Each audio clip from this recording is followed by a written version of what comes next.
Yes, an empty tomb. They confirmed it. She confirmed it. It's an empty tomb, but they didn't believe it. They walked away. But now that they believed it, they came back to Jerusalem. Once they had seen the truth, they had to do something about it. Right? The revelation of truth necessitates a response. You can't see the truth and not do anything about it.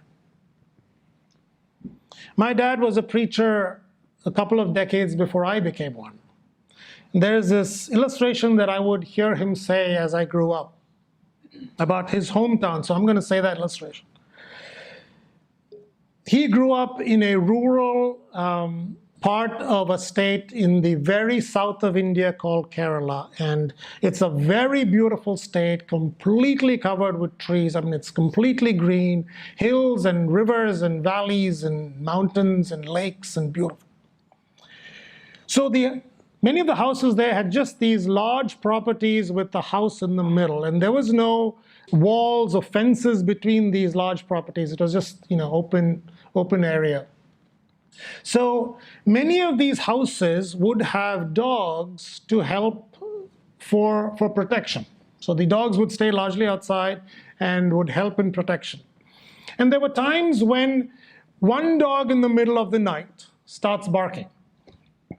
So the dog starts barking, probably because it sees an intruder, and then about 3 minutes later, the neighboring dog, hearing the first dog barking, starts barking. Then the neighboring dog to that, about 3 minutes later, starts barking because it hears the second dog.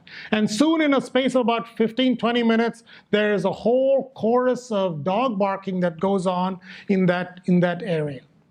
And this goes on for several minutes. But after that, the dogs, one by one, they stop barking. And soon all the dogs stop barking, except one, right? Because that one dog had seen the reason to bark, had seen the intruder, and therefore it kept barking until something was done about it. Once we have seen the truth, once we have experienced the truth, we cannot keep quiet.